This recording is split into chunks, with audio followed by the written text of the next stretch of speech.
15 kilometre पैदल चलते हैं।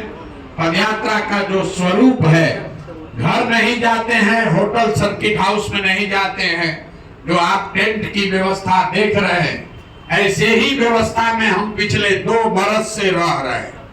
गांव गांव जाते हैं। 1 साल तक, पहले 1 साल तक तो गाड़ी पर हम लोगों ने पैर भी नहीं रखा है, अपने घर नहीं गए, गाड़ी पर बैठे भी नहीं। जब 1 साल पूरा हो गया 2 मई 2023 को, तब ये निर्णय लिया गया कि महीना में 5 दिन अब हम गाड़ी से कहीं जाएंगे, चाहे घर जाएंगे, दिल्ली जाएंगे, हैदराबाद जाएंगे या कटिहार आएंगे, लेकिन अभी भी महीना में 20 से 25 दिन पदयात्रा ही कर रहे हैं।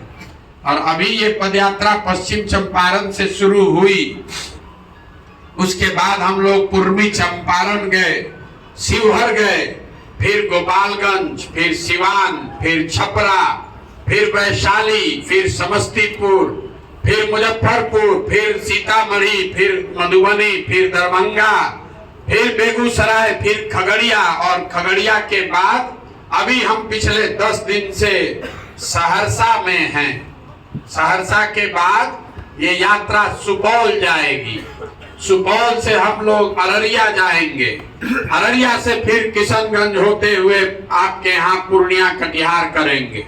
तो उस नजरिए से कटिहार पहुंचने में अभी कम से कम 4 महीने का समय और लगेगा। कुछ लोगों का ये कहना है, भैया इतना समय क्यों लगा रहे, 18 महीना हो गया, 14 जिला ही कर पाए, इतना समय क्यों लगता है? इतना समय इसलिए लगता है कि हम लोग पदयात्रा राष्ट्रीय राज्य मार्ग पर नहीं करते हैं, नेशनल स्टेट हाईवे पर नहीं करते हैं, गांव गांव जाते हैं। प्रयास होता है कि जितने पंचायत गांव में हम खुद पैदल जाएं, जाकर मिलें, देखें, लोगों से समझें।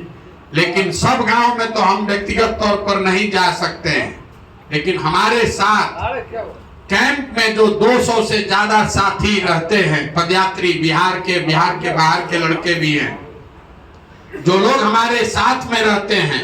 तो पदयात्रा के दौरान जितने गांव में हम गए, जो गांव बाकी रह गया वहां पर हमारे पदयात्री साथी जाते हैं। लेकिन प्रयास ये है कि कोई गांव छूटे नहीं, कोई घर छूटे नहीं, हर घर तक पहुंचा जाए, एक बार सबका दरवाजा जरूर खटखटाया जाए, ये बताने के लिए कि अगर बिहार में व्यवस्था बदलना है, अगर बिहार में अपने और अपने बच्चों का जीवन आप सुधारना चाहते हैं, तो ये वो मौका है। आप आइए, जुड़िए, कंधा लगाइए। पिछले कई बरस से आप कह रहे हैं कि भैया विकल्प नहीं है,